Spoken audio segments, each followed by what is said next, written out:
Ini kisah James Bulger, seorang anak usia 2 tahun dengan rambut pirang keemasan, pipi tembem.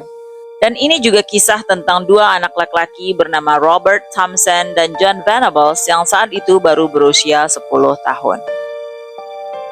Sore itu, James Bulger berada di New Strand Shopping Center di Beulah bersama ibunya, Dennis. Di toko daging, Dennis memegang tangan James. Dia hendak membayar. Dia melepaskan genggaman itu hanya sebentar, lalu dia menoleh. James sudah tidak ada. Dennis berteriak. Dia berlari ke koridor, dia bertanya ke setiap orang.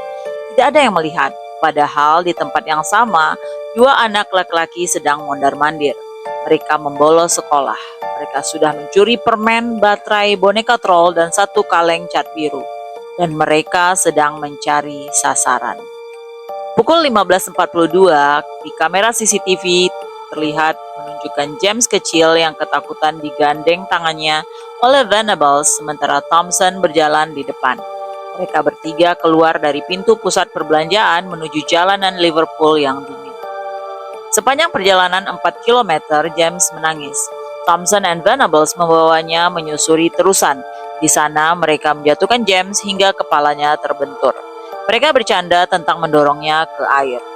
38 orang melihat mereka sore itu. Di toko hewan, seorang pegawai memergoki mereka. Di pinggir jalan, seorang wanita bertanya, "Siapa anak kecil itu?" Venables menjawab dengan tenang, "Dia adikku." Thompson menambahkan, "Dia tersesat, kami akan mengantarnya ke kantor polisi."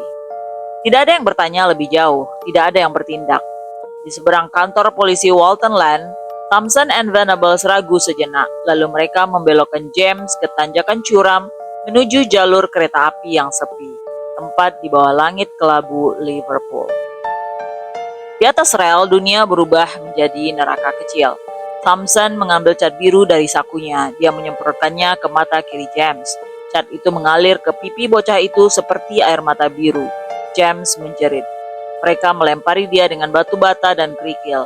Mereka menginjak perut dan dadanya. Mereka memasukkan baterai ke dalam mulut kecil James. Lalu Thompson mengangkat fishplate batang besi seberat 10 kg milik rel kereta. Dia menurunkan benda itu ke kepala James. Tengkorak bocah 2 tahun itu retak di 10 tempat. Setelah James benar-benar diam, mereka membaringkan tubuh kecil itu melintang di atas rel. Mereka menumpuk batu di kepalanya. Agar kereta yang lewat akan memotong tubuhnya, membuat kematiannya tampak seperti kecelakaan. Lalu mereka berjalan pergi. James Bulger sudah meninggal sebelum kereta pertama lewat. 2 hari kemudian, 14 Februari 1993, 4 anak laki-laki sedang mencari bola sepak di jalur rel Walton. Mereka menemukan tubuh mungil tanpa sepatu, tanpa kaos kaki, tanpa celana. Wajahnya tidak utuh. Polisi datang, forensik menemukan cat biru di kelopak mata, baterai di sekitar rahang, dan 42 luka di sekujur tubuh anak usia 2 tahun itu. Polisi juga menemukan bahwa kulup James telah ditarik secara paksa. Dugaan pelecehan seksual menyertai kasus ini meskipun kedua pelaku kemudian menyangkalnya.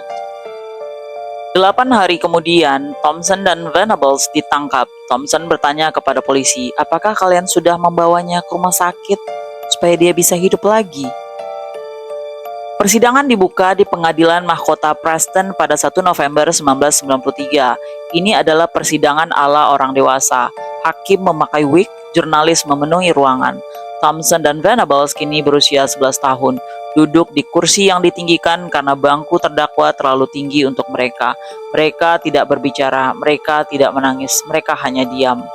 Jaksa berhasil membuktikan bahwa kedua anak itu cukup dewasa untuk memahami bahwa mereka melakukan sesuatu yang sangat salah.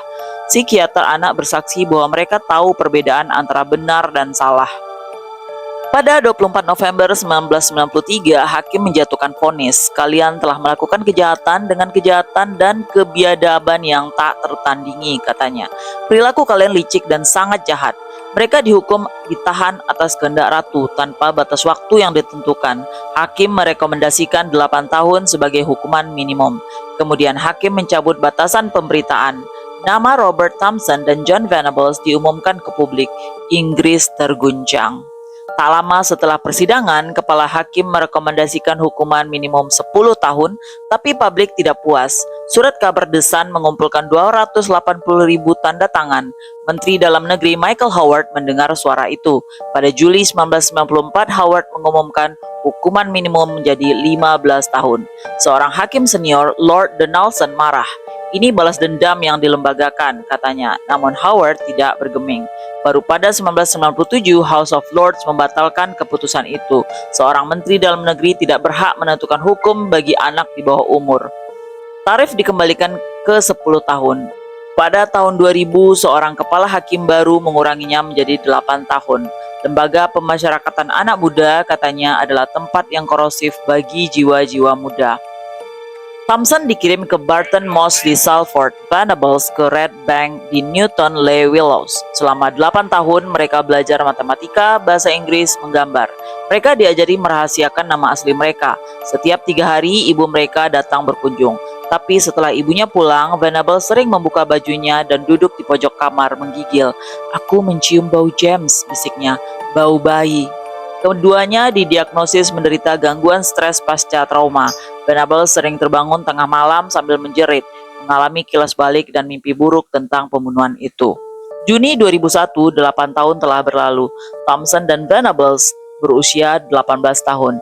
Dewan Parol memutuskan bahwa mereka tidak lagi menjadi ancaman bagi keselamatan publik. Menteri Dalam Negeri David Blunkett menyetujuinya. Mereka dibebaskan dengan izin seumur hidup. Aturannya keras, tidak boleh saling bertemu, tidak boleh menginjak Merseyside, kampung halaman James. Jam malam, wajib lapor ke petugas pembebasan. Pemerintah menciptakan kehidupan baru untuk mereka, identitas palsu, akta kelahiran palsu, nomor asuransi nasional palsu. Mereka ditempatkan di lokasi rahasia. Sebuah injunksi global melarang media menyebut nama baru, wajah baru, atau lokasi mereka.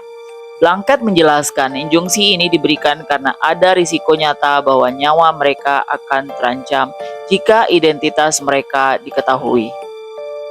Kasus James Bulger meninggalkan luka yang tidak hanya pada keluarganya, tetapi pada seluruh bangsa Inggris. Inggris belajar bahwa anak usia 10 tahun bisa melakukan kejahatan yang lebih kejam dari kebanyakan orang dewasa. Inggris juga belajar bahwa menghukum anak-anak dengan cara orang dewasa tidak selalu membawa keadilan.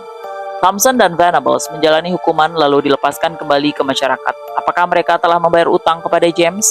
Atau apakah utang seperti itu tidak pernah bisa lunas? Tidak ada jawaban. Yang tersisa hanyalah satu gambar CCTV hitam putih. 2 anak laki-laki menggandeng tangan seorang balita menuju pintu keluar. Tidak pernah kembali. Dan sebuah negara yang sampai sekarang masih bergumam dalam kegelapan malam. Bagaimana ini bisa terjadi? Sampai jumpa next cast. See you.